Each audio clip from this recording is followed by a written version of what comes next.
Bonjour à tous et bienvenue sur Crypto Flash, la chaîne de l'actualité crypto, piratage d'un exchange, je vous dis tout. On va parler aussi de plein d'autres choses aujourd'hui, de Bitcoin, je vais vous parler aussi de Solana et de plein d'autres sujets. Tous les jours le meilleur de l'actualité crypto, n'hésitez pas à vous abonner, activer la cloche pour ne rien rater. Commençons avec le cours des crypto-monnaies. On a toujours un Bitcoin autour de 63 000 $, Ethereum 2500 $. Bref, on a vu cette hausse, la suite au taux directeur de la Fed. Espérons que ça va continuer au cours des prochains jours. Et passons tout de suite aux actualités. Donc pour ceux qui avaient fait les divers airdrops sur Eigenlayer, on a la saison 2 qui est arrivée sur les divers couches d'Eigenlayer. Donc n'hésitez pas à aller jeter un œil sur Etherfi, Renzo, Swell, etc. Vous avez la saison 2 qui est tombée, mais on n'a toujours pas le trading des tokens Eigen. On devrait avoir ça normalement pour la fin du mois. Je vous ai dit un exchange s'est fait pirater, je parle de BingX. C'est un exchange dont j'avais déjà parlé sur la chaîne, donc c'est important de vous parler de ce piratage. 52 millions de dollars ont été volés sur cet exchange, c'est énorme en quantité.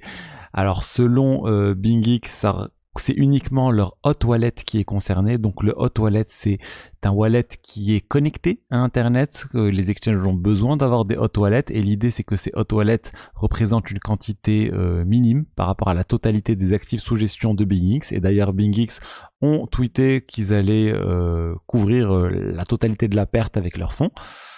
Et tant mieux, ça veut dire qu'ils avaient leur cold wallet qui était déconnecté, qui lui n'est pas concerné par ce piratage, et voilà, c'est une bonne chose, on va dire, c'est une bonne pratique qui est respectée. Généralement, ce que j'avais vu il y a quelques années, le hot wallet doit contenir entre 5 et 10% de la quantité de crypto détenue par l'exchange. En tout cas, c'est ce qui était habituellement détenu sur les hot wallets. Et en fait, du coup, j'ai cherché à voir, mais 52 millions de dollars, ça représente combien pour l'exchange? Ça représente combien? Est-ce que ça représente 20%, 30% de ce qu'ils avaient?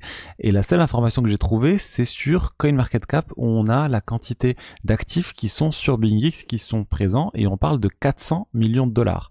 Donc 52 millions, ça représente quand même plus de 10% des actifs détenus par BingX.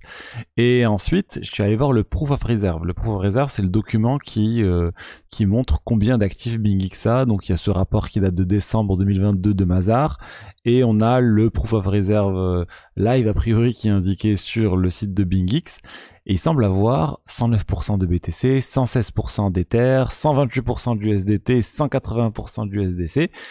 Donc, a priori, 52%, 52 millions de dollars, je pense qu'effectivement, ils ont suffisamment d'argent pour couvrir tout ça, mais il faut surveiller la mise à jour du Proof of Reserve, parce que pour moi, ça doit diminuer. S'il n'y a pas de diminution, ça veut dire que c'est pas clair ce qu'ils font. Mais en tout cas, si vous avez de l'argent sur BingX, je pense qu'il est plus prudent de retirer. Honnêtement, de toute façon, je vous le dis toujours, sur les exchanges, moi, je recommande de laisser uniquement les choses que vous voulez trader ou pour réaliser des choses qui sont réalisables que sur des exchanges. Mais l'exchange principal, c'est pour échanger, pour trader des cryptos, des euros surtout, contre des cryptos. Donc honnêtement, allez stocker ça sur des wallets dont vous maîtrisez les clés, ça reste quand même mieux.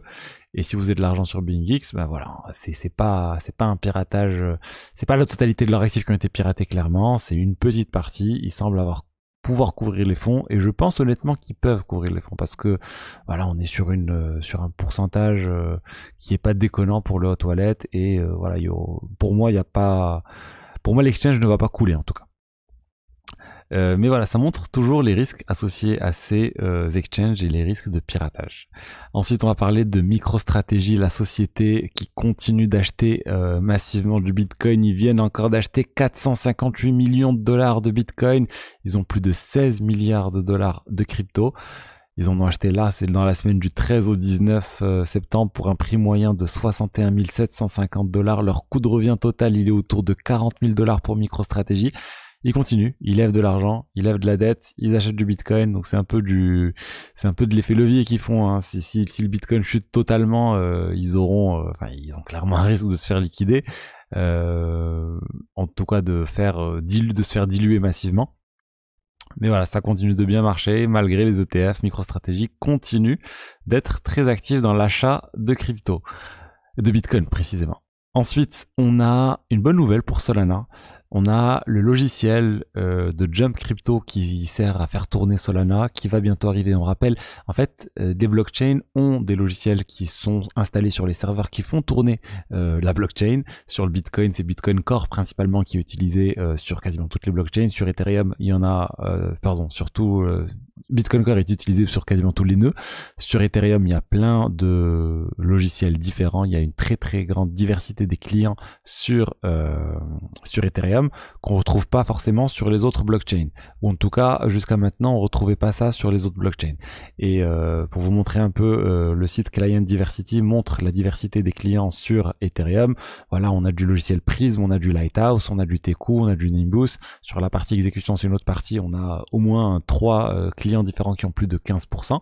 Get est toujours un peu trop présent, mais bon, selon les statistiques, c'est pas une présence aussi importante, mais tout ça pour dire que sur Ethereum, il y a cette diversité qui est importante. Pourquoi? Parce que dans le cas d'un bug sur Prism ou dans le cas d'un bug sur Lighthouse, c'est pas grave, il y a les autres logiciels qui vont continuer de tourner et qui font que la blockchain va continuer de fonctionner. Sur Solana, jusqu'à maintenant, il y avait très peu de diversité de clients, et là, Jump arrive avec une nouvelle solution. Donc la partie la version test Frankendancer est disponible sur le mainnet, mais la version principale FireDancer, elle n'est pas encore présente sur le mainnet, ça va arriver. Et c'est une très bonne chose, ça va améliorer les performances a priori.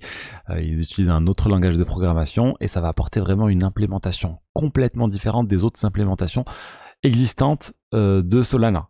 Et ça, pour la robustesse, pour la résilience de Solana, pour les arrêts à répétition de Solana, c'est très très important. Et c'est vraiment une bonne nouvelle que Jump continue, même s'ils semblent avoir quitté une partie de leur investissement crypto, ils sont toujours présents sur l'aspect développement et sur le FireDancer qu'on attend maintenant avec impatience pour venir un peu solidifier toute la blockchain Solana. Ensuite, on parle du Bitcoin avec quelque chose d'assez drôle qui vient d'avoir lieu. C'est 5 adresses qui étaient présentes le mois de la création du Bitcoin, le janvier 2009. Le mois, on va dire, où le logiciel a commencé à tourner, où la blockchain a commencé à tourner, certaines adresses viennent de vendre ou de transférer plutôt des tokens pour la première fois. On parle de 15 millions de dollars, 250 BTC. C'est des tokens c'est des wallets qui avaient miné du BTC à l'époque lors du mois de sa création. Donc, est-ce que c'est Satoshi? Est-ce que c'est pas Satoshi? Est-ce que c'est d'autres personnes qui étaient présentes lors de Satoshi, avec Satoshi? Parce que c'est vraiment le premier mois, il n'y avait pas beaucoup de personnes à l'époque qui minaient. En tout cas, ces bitcoins ont été vendus. Il n'y a pas d'alerte dans le sens qu'on n'est pas en train de voir des adresses spécifiques liées à Satoshi, mais il faut suivre un peu tout ça pour voir ce qui va se passer avec ces bitcoins. Est-ce que ça va s'accélérer? Est-ce qu'on va commencer à voir petit à petit les bitcoins minés de cette époque qui vont être vendus? Ça va être inquiétant. Encore une fois, c'est pas ce qu'on est en train de constater, mais c'est quand même notable de voir des bitcoins de janvier 2009 qui commencent à être vendus. Ensuite, je voulais vous parler de Telegram et de la folie un peu autour des jeux sur Telegram où comme Hamster Combat et Catizen, c'est le dernier jeu similaire où c'est des jeux très simples qui sont présents sur Telegram. On peut venir gagner des points pour ensuite espérer le airdrop. Catizen a fait son airdrop et je vous en parle parce que honnêtement, ça vient confirmer un peu ma théorie sur les airdrops associés à ces jeux, comme quoi les airdrops associés ne seront vraiment très faibles. Et c'est ce qu'on est en train de constater avec Catizen. Ils avaient annoncé qu'ils avaient à peu près 40 millions d'utilisateurs et 18 millions d'utilisateurs actifs mensuellement. Donc on va prendre ce chiffre et on va prendre en fait la quantité de tokens qui ont été donnés lors de ce premier airdrop. On parle de 150 millions de tokens. 150 millions de tokens divisé par 18 millions, ça fait à peu près 7,5 tokens par personne. Et en fait, ça représente vraiment pas grand chose. On peut voir là sur CoinGecko le prix de Catizen, mais j'avais vu c'était très bas. Regardez, on va voir ensemble le prix. On est à, déjà ça a baissé là, mais bon c'est pas grave. On est à un prix de 0,8. Donc imaginez 7 tokens en moyenne, 0,8, ça fait même pas un kebab, comme on dit sur Twitter et sur les divers petits airdrops. C'est très très bas. Regarde, j'ai retweeté ce tweet de Monsieur Rabbit qui nous montre un peu tout ça. Il dit qu'il y a une majorité de personnes qui ont eu entre 5 et 10 Cati. Donc ça correspond au calcul à peu près 7,5, ça semble être une bonne moyenne. Donc voilà, on cliquait pendant des heures pour au final toucher 8 dollars ou beaucoup moins que 8 dollars.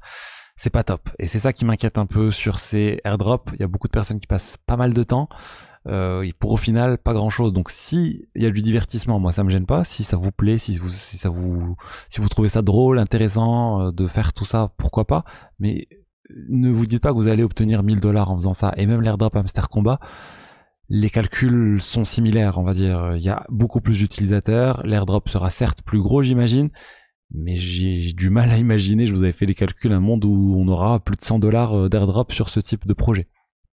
Voilà, je voulais faire un débrief un peu sur ça parce que c'est quelque chose qui est très très c'est très joué ce type de jeu. Ils ont vraiment des dizaines et des dizaines de millions d'utilisateurs. Et on va rester sur la partie gaming NFT. Là, c'est au tour de Yuga Labs.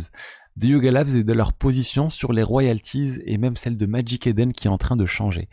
Yuga Labs, leur dernière collection NFT, ils avaient implémenté une position qui était très très dure sur l'aspect royalties. On ne pouvait échanger les tokens que sur des places de marché qui implémentaient les royalties, parce qu'en fait petit à petit les royalties sur les NFT ont disparu, sont en train de disparaître. Vous avez dit, pour moi elles sont vouées à disparaître sur le réseau Ethereum en tout cas, parce que ça n'a pas été pensé dès le début comme quelque chose dans les smart contracts. C'était juste une convention entre les places de marché et les collections NFT. Et là, Yuga Labs vient d'arrêter de forcer leurs collections Coda, Otherdeed à être tradées uniquement sur les places de marché qui bloquaient ou qui implémentaient les royalties. Là, c'est bon, ça pourrait être tradé sur n'importe quoi. Donc sur OpenSea par exemple, sur Blur, on pourra voir ce type de projet.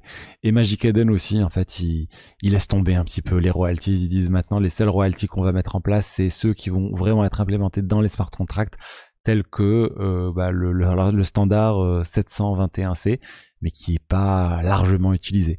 Donc bon, on est en train de voir petit à petit les royalties disparaître. Ça avait commencé vraiment. Blur, ils ont vraiment changé les choses avec leur approche, et petit à petit, la plupart des places de marché sont en train de suivre la tendance. Donc écoutez, si vous voulez creuser un peu tout ça, et si vous voulez booster votre portefeuille crypto, pas que toutes les crypto-monnaies, si vous voulez un peu venir découvrir la finance décentralisée, venir faire d'autres choses sur votre portefeuille, n'hésitez pas, vous avez le lien dans la description pour mon accompagnement. Et je vous dis à lundi pour la suite. Preneur de vos questions, de vos retours aussi. Si vous avez des choses que j'ai pas traitées sur cette chaîne, que vous voulez que je traite, n'hésitez pas. Je vous garantis pas de le faire, mais en tout cas je vous garantis de lire et de m'inspirer de ça pour produire d'autres contenus. Allez, à très vite pour la suite. Au revoir.